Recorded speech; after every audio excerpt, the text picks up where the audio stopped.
Nous sommes ce qu'on appelle Ikvata des Meshicha. Ikvata des Meshicha. On est la génération, c'est de l'araméen, dans la Gemara et du Zohar, on est le talon du Mashiach. Pourquoi le talon du Mashiach? Alors on comprend, parce que le talon, c'est ce qu'il y a à la fin. Il y a le corps et bon, c'est le finish, quoi. Il y a beaucoup d'explications. Une des explications par rapport à notre sujet, c'est que nos neshamot, nos âmes, sont considérées comme des talons par rapport aux âmes qui ont existé avant, des générations d'avant. Et pourquoi des talons? Parce que le talon, c'est un des endroits du corps qui est le moins sensible. Aïe, aïe, aïe. Ça, je commence par ce qui fâche. Oui. Donc, c'est un des endroits qui est le moins sensible et où quasiment il n'y a pas de sensibilité. Ça, vous pouvez vraiment y aller, d'accord? Il y en a qui marchent sur des braises, oui. Et n'essayez pas. Donc, de nos jours, on a beaucoup plus de mal que les générations d'avant à avoir des sensations dans chacun des moments de notre vie. Mais ça va aller juste dans un mariage même, ou dans des joies, une bar mitzvah, une brit mila de son enfant, ça va aller dans l'étude de la Torah, ça va aller dans les mitzvot. On a du mal. Voilà. Maintenant, c'est pas grave, faut pas paniquer. Chaque génération, elle a son challenge et selon l'effort que l'on fait pour justement épanouir, pour essayer de développer ses sensations, eh bien, ça, on a un très grand mérite. Justement, comme on est une génération qui a peu de sensations, eh bien, nous, quand on arrive à un petit résultat, eh bien, c'est un très, très grand mérite. Qu'est-ce qui va provoquer tout ça? Évidemment, il y a plusieurs paramètres. Le paramètre principal, là, je fais un petit peu l'intro de l'intro. Après, on va aller dans des petits détails. C'est essentiellement ce qu'on appelle le chipazon. Ça vous dit ce mot? On est sorti d'Égypte en chipazon. C'est le fait qu'on est tout le temps pressé. On est tout le temps en train de se dépêcher. On est tout le temps en multitâche. Qui c'est qui n'arrive pas à manger sans faire autre chose? Levez la main. Moi, je suis tout seul. Moi, je peux pas manger sans faire autre chose. C'est-à-dire, dès que je mange, j'écoute un cours, je lis un livre, je parle à ma femme, je ne sais pas faire que manger. Donc, alors, on va faire le contraire. Qui est capable d'avoir une assiette devant lui et comme ça de mettre les aliments dans la bouche, poser la fourchette, mâcher, avaler, reprendre et ne rien faire d'autre.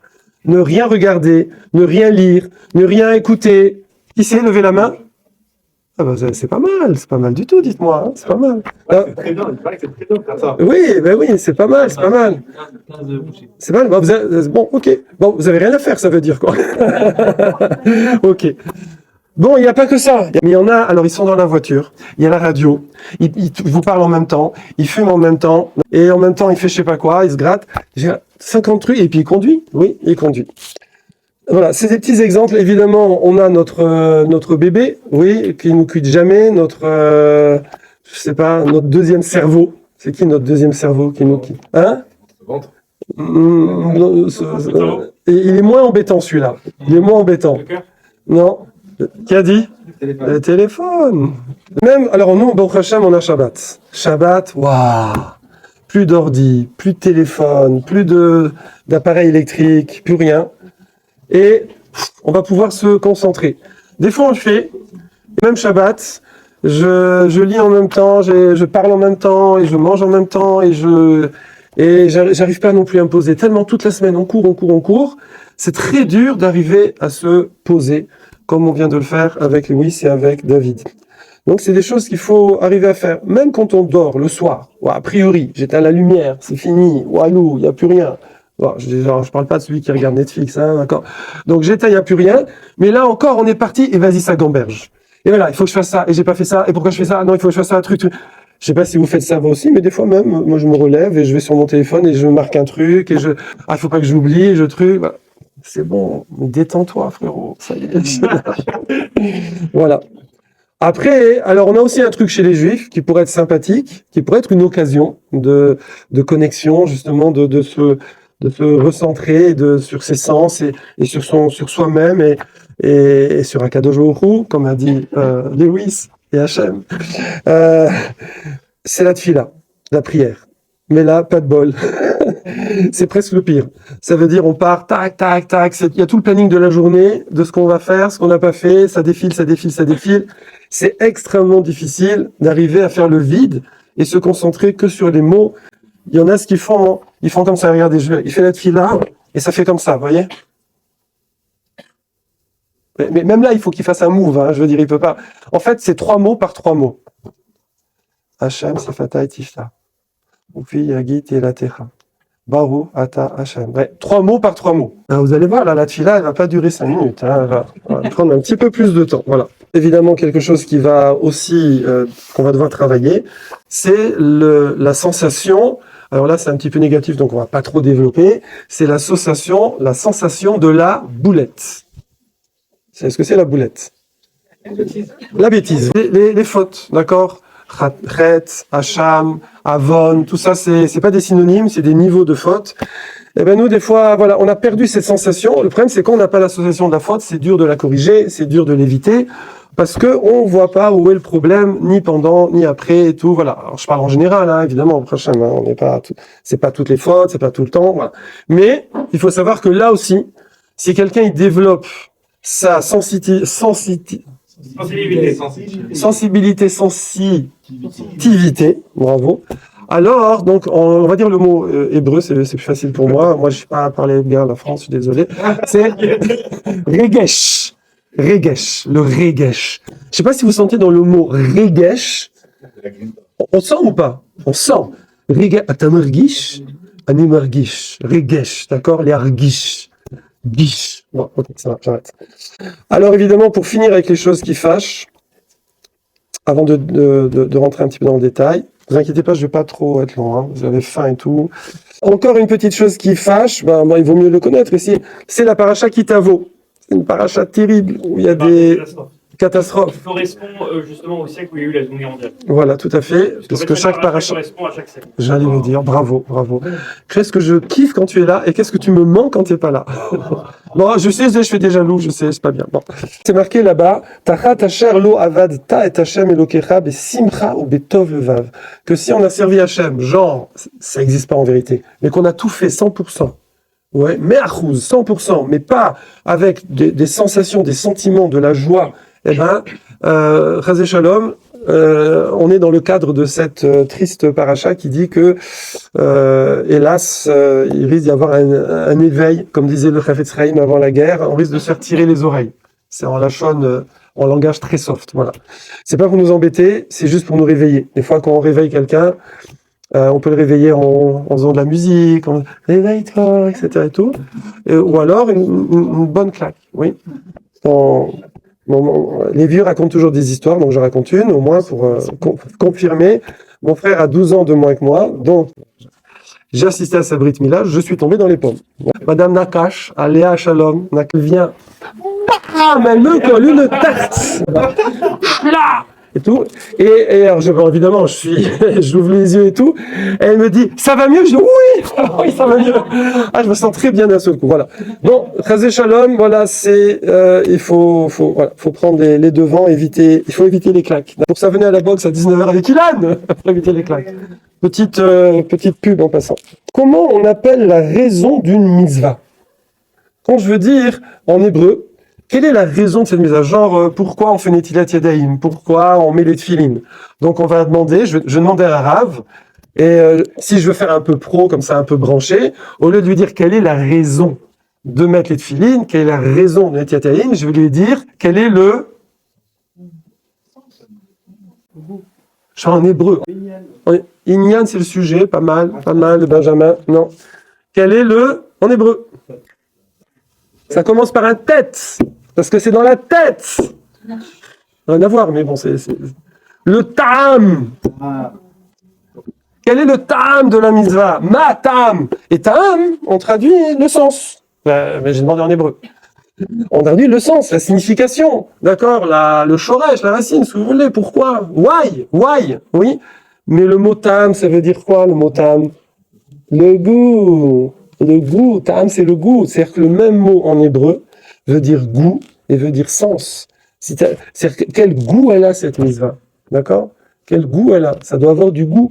Si ça n'a pas de goût, ben c'est fade. D'accord? Et c'est pas bon. Et c'est pas ça. Voilà. Alors, évidemment, on peut commencer comme ça. On peut commencer par du fade, mais il faut savoir qu'il faut arriver au goût. Là, c'est un peu général, hein, comme ça, on va rentrer un petit peu dans la technique du truc. Alors, premièrement, qui peut développer son regesh? ses sensations, sa sensibilité. D'accord? Avoir cette joie, être dans le présent, sentir les choses. Comme on dit, ça va être les choses de la vie, sentir le vent, les arbres, l'eau, la pesanteur, et puis et sentir évidemment, nous en tant que juifs, quand on sert à Kadosh Baruch Hu, sentir les mitzvot, dans la tfila, dans les mitzvot, dans l'étude. Qui? Réponse, tout le monde. Vraiment, on aurait pu croire qu'il y en a, les pauvres. Non, tout le monde. Vous allez dire non, mais il y en a, c'est des icebergs. Donc il y a la génétique. Il y a la génétique, on n'est pas égaux.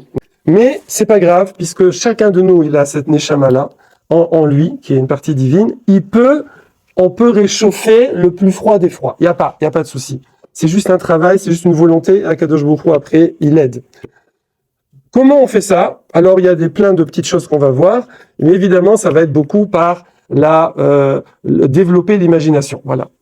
Je passe les détails, mais ça va être surtout, évidemment, l'étude, la fréquentation de gens chauds. Si vous fréquentez des chauds, ça chauffe. Fréquenter des froids, ça fragile.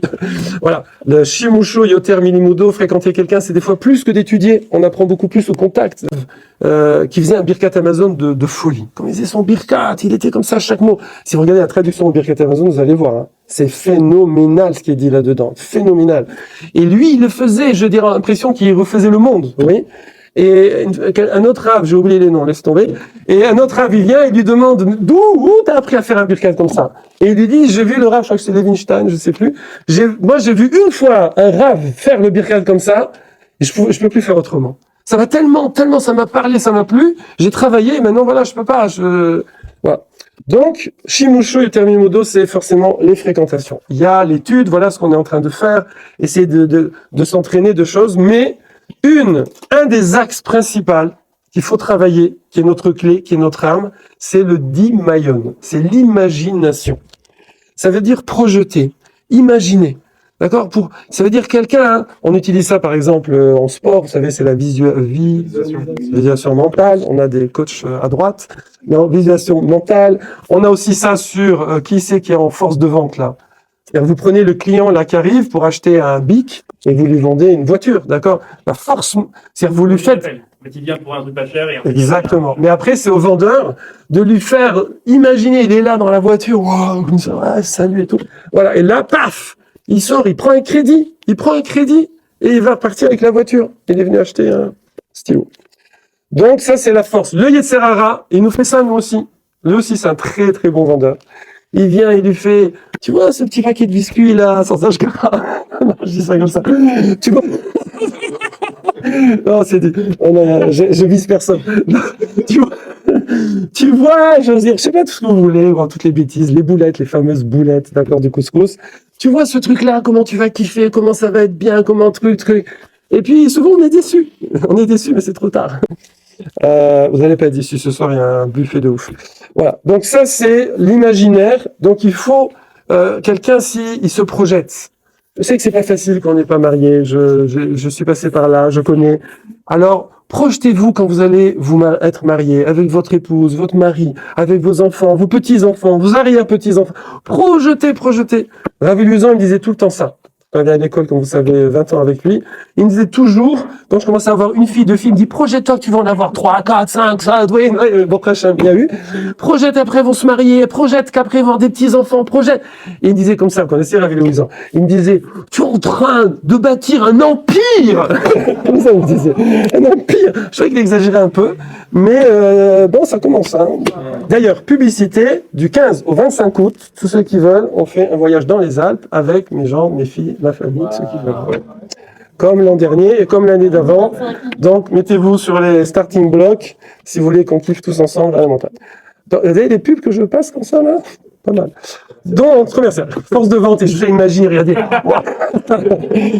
Donc, utilisez l'imaginaire. Bon, le truc classique, c'est le régime. Très dur le régime, c'est très dur. Mais si vous imaginez comme ça motive ou pas? Ça motive, on est d'accord, ouais. Mais si tu t'imagines, tu dis, attends, mais c'est pas possible, je peux. Ça le fera, hein. Deuxième point, quand est-ce que on peut développer cette sensibilité, cette sensitivité, je vais arrêter, ce regesh. Quand on a dit qui? Tout le monde. Peu importe d'où on part, l'essentiel c'est d'avancer. Maintenant, quand? Alors, il y a des moments où c'est plus facile que d'autres et d'autres où c'est moins facile. Faut pas paniquer quand on voit qu'on n'y arrive pas. Il faut essayer de se rattraper dans les moments où on y arrive. Évidemment, comme on l'a dit le Rav Israël tout à l'heure, avec l'histoire, qu'on s'appelle l'avenue, là, Matignon, voilà. Donc, par exemple, quand on est taroud par son business, par ses affaires, oui, et des fois, les plus grosses affaires, c'est Marbé, Nechassim, Marbé Dahaga, les plus grosses affaires créent les plus grandes angoisses, oui. Donc, quand on est taroud, quand on est préoccupé par la parnassa, par la santé, par les trucs de cœur, là, comment on appelle ça, les râteaux, hein, c'est ça, les râteaux, etc. Tout ça, quand on est pris par ça, des fois une petite douleur, un panari. Allez, on va faire ouais. Et on pense qu'à ça, je suis bloqué avec ça. Mais c'est rien, c'est quoi? C'est un millième de ton corps. Et pourtant, cette petite douleur-là qui t'envoie une petite onde, oui, et il y en a, vous savez, ils arrivent à isoler la douleur. Oui. Eh bien, tout ça, ça va nous empêcher d'avoir ce regesh. On va être mobilisé sur des détails, sur des choses qui sont pas l'essentiel. Et du coup, on passe à côté de l'essentiel. Comment on fait, encore une fois? Arriver à prendre du recul. Arriver dans ce stress-là. Donc, le Rav a dit forcément, toute la Torah, les mitzvot, ça va aider parce que je vais m'extraire de ces problèmes et je vais aller sur l'essentiel. Mais aussi, simplement par la projection. Des fois aussi, ce qui va nous déstabiliser, nous empêcher d'être dans le présent, d'être dans le bien, d'apprécier les bonnes choses, c'est l'échec, entre guillemets, ce que nous, on considère comme un échec. Il faut savoir que la vie, le succès est basé sur des échecs. Il y a plein de gens... C'est Mandela qui disait, je ne perds jamais, soit je gagne, soit j'apprends. Voilà, bravo. Ce sont des marches qui nous permettent de monter. Nous on connaît les success stories, mais on ne sait pas des fois combien de gens ils ont raté 10, 15, 20 fois avant, ils ont fait faillite, ils ont truc, etc., etc. Des gens qui ont été virés, qu'on leur a dit vous êtes un bidon, oubliez, faites autre chose, et que c'est devenu les plus grandes stars dans leur domaine. Donc, c'est pas un échec, c'est pour apprendre, c'est tout. On prend du recul et on continue. Évidemment, ce qui va empêcher aussi de ce regesh-là, c'est la routine. Qu'est-ce qu'il y a de plus beau que l'amour la deuxième semaine? La première semaine. C'est pour ça que souvent dans les versets, c'est marqué Ayom. Ça veut dire, on te dit, tu dois avoir les mitzvot sur ton cœur, tu dois faire ça, Ayom, aujourd'hui. Dans la Torah, c'est marqué Ayom, oui. Parce que on doit arriver, et c'est magnifique, quelqu'un qui tous les matins se lève, en ayant cette espèce de sensation qu'aujourd'hui, c'est comme un nouveau jour. Il sait qu'il vient pas de naître, qu'il a vécu, il y a plein de choses, il y a des projets qui sont en cours, il y a un process. Mais il prend cette journée-là comme si c'était genre un cadeau, une nouvelle journée, et chaque chose nouvelle comme ça. Et ça c'est phénoménal, c'est phénoménal. Alors, on le dit sur Aaron Cohen, je vais pas faire tout le développement de la Torah, c'est Rashi, là-bas, que Aaron, c'est marqué qu'il a allumé les nérotes comme Hachem lui a dit. Rashi dit, c'est quoi comme Hachem lui a dit? C'est qu'il l'a fait chaque jour, avec le même regesh, comme si c'était le premier jour qu'il le faisait. C'est magnifique. Ça, c'est un des conseils qu'on m'avait donné. On m'avait dit, quand tu arrives en classe le matin, tu fais comme si cette classe, tu la découvrais. C'est-à-dire, tu oublies qu'hier, ils t'ont rendu fou, que tout ce que tu veux et tout. Tu redémarres à zéro. Et là, tu as des chances d'avancer. Parce que si tu arrives, si tu penses que ça fait un mois qui te tue, tu arrives, tu es déjà perdant. Donc, tu fais, allez-y, allez-y. Donc, mais si tu arrives, genre, t'oublies tout. Et ça, j'ai vu, les enfants, ils ont cette capacité. Je sais pas si les professeurs l'avont confirmé, mais des fois, je m'embrouillais avec mes élèves. Mais le lendemain, quand je venais, je voyais que l'enfant, il avait tout oublié. On repartait à zéro. Parce que les enfants, ils ont cette capacité-là. Ils vivent chaque jour comme ça, des enfants de 11 ans, 12 ans, 13 ans, et tout. Et je me suis dit, tiens, il faut apprendre ça. Il faut revenir. Des fois, Chas Shalom, entre nous aussi, dans un couple, les parents, les enfants, je sais pas, les voisins, les patrons, les employés, et on s'embrouille un peu.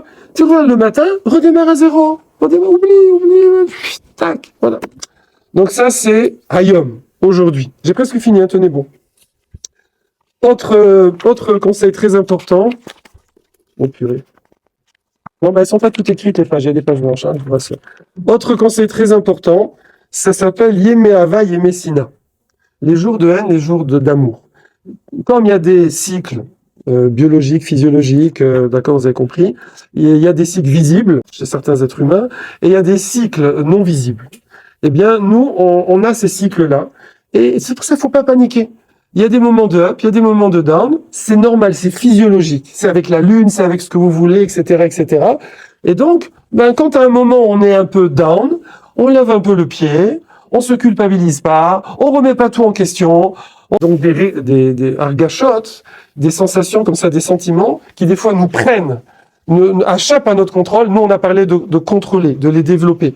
Mais des fois, ils sont négatifs, alors il faut savoir leur dire, ok, c'est bon, demain on verra. Ça s'appelle Shev al Taaseh, ça veut dire ne change rien, ça va passer. Voilà.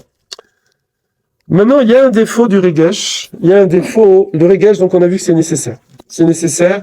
Et la Torah, Hacham attend ça de nous. Il attend qu'on vive les choses pleinement et qu'on les intériorise, qu'on vibre avec, qu'on ait une joie de faire ces choses-là. Mais, et donc, quelqu'un qui va faire les choses qu'intellectuellement, c'est pas ça, c'est une étape. Mais c'est pas ça le but. Maintenant, le problème du Regesh, comme on vient de dire, c'est que c'est très cyclique. Ça veut dire que des fois on monte et après on descend, des fois on monte, après on descend. Et donc, ok, on a dit qu'il faut lever le pied, mais il y a aussi autre chose qu'il faut faire. C'est quand on est en haut, alors maintenant, branche le cerveau. Ça veut dire, prends des choses, engage-toi, mets des choses en place. À notre portée, hein, faut pas se... Je dirais un matin, je me sens comme ça, là, ouah, allez, maintenant je me lève à 3 heures du matin, je cours 20 km, après je vais au mikvé, après j'étudie 2 heures, après je vais à la synagogue et tout. Peut-être qu'on le fera une fois, hein, peut-être, voilà. Mais on prend des mesures. D'ailleurs, un jeune homme qui est ici, je vais pas le nommer pour pas le gêner, il me dit, voilà, moi je me fixe des challenges comme ça continuellement, et des fois je me le fais pour un mois, toujours une durée fixe. Je me fixe pour un mois, bon, et des fois, au bout de 15 jours, eh ben, je sais que ma durée, c'est 15 jours. La prochaine fois, je ferai 20 jours. Et c'est comme ça. On doit alterner. On doit alterner entre le sechel, la raison, et le regesh, la sensation. Et d'ailleurs, ils vont en ping-pong, par exemple. Quand quelqu'un, il est heureux. Oui. Par exemple, un maçon portugais, qu'est-ce qu'il fait? Hein? Qu'est-ce qu'il fait? Oh, et il chante, d'accord? Il chante en même temps qu'il fait le mur. Vous avez jamais vu des maçons portugais? Donc, il n'y a plus maintenant, c'est fini. Mais normalement, quelqu'un il est heureux, il chante. Alors, gros cliché, une femme dans sa cuisine. Parce qu'on a les femmes, elles supportent plus qu'on dise ça. Hein. Ouais. Hier soir, on a fait cours, elle a dit, ok, toi, moi je fais la cuisine, toi tu fais la vaisselle. Donc, une femme dans sa cuisine, ou quelqu'un qui est heureux, Naïm, quand il est dans un jardin, bon, je vais arrêter de te citer, eh bien, il chante. Est-ce que tu chantes quand tu travailles? Voilà. Ah, pas qu'au travail. Ah, parce que c'est un homme heureux, un mari heureux. Donc, il chante à la maison. Naomi, Julien, il chante à la maison. Oui, voilà. Donc, quelqu'un qui est heureux, il chante. Ça veut dire que l'aneshama, c'est-à-dire le spirituel d'une personne, va agir sur le corps. C'est presque incontrôlé, je veux dire. On se met à chanter comme ça. Oui, c'est des fois bizarre. Et inversement, vous savez très bien que si par exemple quelqu'un il se tape une petite déprime, eh ben il est comme ça, et puis il connaît le truc, et il fait, je bombe le torse, je sors les pecs, je lève la tête, je regarde le ciel, et je souris, et je commence à chanter. Bon, je chante pas parce que j'ai vu que vous n'aimez pas. Eh ben, ça va influer. L'action du corps va influer sur la personne. Donc on voit, il y a ce balancement entre corps, âme, entre l'acte, le physique, et le ressenti, le spirituel, l'aneshama. Forcément, vous avez compris que l'essentiel du regesh, il se trouve relié à l'aneshama, évidemment. Non, tout le monde connaît la méthode Coué. Ça veut dire, quand quelqu'un, voilà, simplement d'exprimer les choses, d'exprimer, j'ai chaud, ça y est, j'ai chaud, etc., etc. Et donc, des fois, quand quelqu'un, alors, soit on le fait soi-même, soit c'est des amis, des bons amis, qui disent, qui arrivent à vous faire voir les bons côtés des choses. Donc, là, des fois, on réalise pas tout ce qu'on a. On réalise pas, on est là, on est sur le petit truc, là, j'ai mon nez, il est un petit peu comme ça, là, je regarde et tout. Mais regarde ce que tu as, regarde autour de toi, regarde ta famille, regarde ton intelligence, regarde ta force, ta jeunesse, ta santé, mais regarde, je veux dire. C'est pour ça que Rav Elchanan Wasserman, Zatzal, est parti pendant la Deuxième Guerre mondiale, il disait le plus grand moussard, ce qui va booster une personne, c'est d'aller visiter des malades. Parce qu'on visite des malades, des pauvres qui Ça enlève sont... 1/60 de la maladie. Déjà, bravo. Et si on visite un malade, alors on lui fait du bien, mais aussi on se fait du bien hein, parce qu'on voit on réalise que nous on est en bonne santé. Et donc ça booste. Voilà. Alors vraiment là maintenant je finis. C'est qu'il faut aussi apprendre à j'ai oublié un truc. Je veux dire méditation en pleine conscience. Méditer, réfléchir justement parce que comment réaliser ces choses-là en se posant le soir avant de dormir. Faites la liste de tous les bonheurs de la journée. Au début, vous allez trouver, je parle des journées égales, hein, c'est comme ça, statistique. Au début, vous allez en trouver 10, après 20, après 30. Après, vous allez être un pro pour trouver des centaines de beaux moments de la journée. Bon, vous allez vous endormir avant, mais justement, c'est bien. Donc, ça, c'est méditation. Terminé, on finit. Exprimer les choses aux autres. Exprimer. Déjà, ça veut dire, quand nous, c'est dans la même idée. Je veux dire, quelqu'un... Vous rencontrez quelqu'un, vous lui dites « Ah, ça me fait plaisir de te voir. Ah, j'ai hâte de te voir. » Vous savez, dans les messages, on dit « J'ai hâte », d'accord? C'est pas une blague. Moi, j'ai hâte. Il y a plusieurs ici que je connaissais pas. Et ils m'ont dit « Voilà, tiens, Charles et Luc, tu t'es reconnu, j'ai vu le sourire. » Et je lui ai dit « Ah, j'ai hâte de faire ta connaissance. » Et ça, c'est super. Jordan aussi. Et bon, j'ai arrêté de faire des jaloux. Eh bien, ça fait plaisir. Ça fait plaisir. Et il y a plein de choses comme ça. Il y a plein de choses. Il y a des personnes, ce soir, ils m'ont dit, tu sais, je suis pas sûr de venir. Je lui ai dit, tu sais, ça me fait très plaisir si tu viens. C'est pas une blague, ça fait super plaisir. Je sens un soutien. Je viens. Waouh, mais je suis fou de joie. Fou de joie.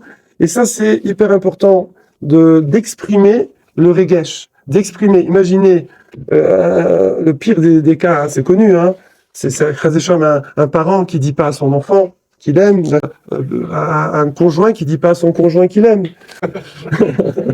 Bon, voilà ce que je voulais partager avec vous. Razak, merci à tous ceux qui m'ont permis à cette soirée. Merci beaucoup. Moshe, voilà. Moshe, c'est une grande histoire. Peut-être qu'une fois, on fera une interview. Vous nous raconterez comment vous êtes arrivé ici depuis 25 ans, je crois. 20 ans. 20 ans. Voilà. Ça fait 20 ans que je suis là. 20 ans. J'ai repris la communauté de ma famille. C'était ma Oh. maman qui avait cette communauté. Je voulais la fermer. Et moi, j'avais l'intention de m'installer en Israël. Et j'étais parti pour m'installer tout. Et je suis revenu en France pour régler mes problèmes de papier, tout ça, pour me mettre à jour avec l'administration. Et mon oncle me dit, écoute, je vais fermer la communauté parce que je vois personne qui peut la reprendre et qui garde ses valeurs dans... Alors, c'est dommage parce que dommage. Déjà, la communauté de Gardaïa, nous on vient de Gardaïa d'Algérie, mes parents, ma famille. Moi, je suis né en France. On n'est pas tellement nombreux déjà. On a 2 ou 3 communautés dans toute la France, au maximum. Alors, je dis, c'est dommage de la fermer. En plus, c'était un beau local. Je lui dis, moi, il y avait 2 ans, comme j'avais perdu mes parents, je voulais faire une communauté en mémoire de mes parents. J'avais trouvé un très grand local à Paris, dans le 13e. J'avais trouvé un rab que je suivais beaucoup avec lui et je lui ai dit est-ce que tu peux me soutenir pour gérer cette communauté? Alors il s'est engagé avec moi et puis au bout d'un mois il m'a dit non je ne pourrais pas parce que moi mon travail c'est d'aller voir les communautés, de m'occuper des gens, tout ça. Alors j'étais obligé de rendre le local. J'ai rendu le local parce que je ne me sentais pas capable à cette époque-là, il y a 20 ans de ça. Et à Chamaïm, voilà, je suis parti, je suis revenu 2 ans après et Hachem m'a dit voilà, je te donne une communauté comme tu as voulu faire Kavot à tes parents. Je vais donner une communauté pour moi. Et grâce à Dieu, on a une belle et grâce à Dieu, et croyez-moi, vous n'êtes pas venus par hasard dans cette communauté. Et tous les gens nous on a reçu des mécoubales dans cette communauté, et vous savez ce qu'ils ont dit? Ils ont dit, vous savez pas, vous avez un grand mérite d'avoir, parce qu'il y a beaucoup des anciens qui étaient là, c'était vraiment des équipes. Alors on a de la chance, vous et moi, d'être dans cette communauté. Le monde s'envole les luards, il n'y a pas de hasard, il n'y a que des rendez-vous. Ça me fait plaisir. Vous savez, quand le RAD m'a proposé, j'ai accepté tout de suite, parce que vous êtes la relève. Et vous savez, il y a une chose... Comment? Non, mais c'est nos amis. Et évidemment, nous remercions Sarah, Bien ici sûr. présente. Voilà.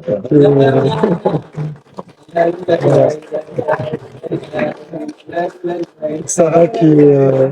Est-ce qu'on peut dire que c'est l'âme de cette synagogue? C'est un pilier. Voilà. Ça me paraît, il n'y a pas de hasard. J'ai été son mari, qui était vraiment un ami à moi. Ouais. Et quand j'ai démarré cette communauté, il était avec moi, son mari, et grâce à Dieu, et on a fait un long parcours ensemble. Et c'est vraiment il fait partie de la famille. Et grâce à Dieu, on a fait un parcours extraordinaire. Et Sarah a repris la relève. Alors voilà, il n'y a pas de hasard. Merci beaucoup, Moshe. Alors voilà, vous êtes chez vous. Vous mangez avec nous, vous mangez avec Si nous vous un voulez, petit il y a peu. pas de problème. Allez, c'est va. Au revoir, D'accord. l'appétit. Là, là. Votre fille, on est de là.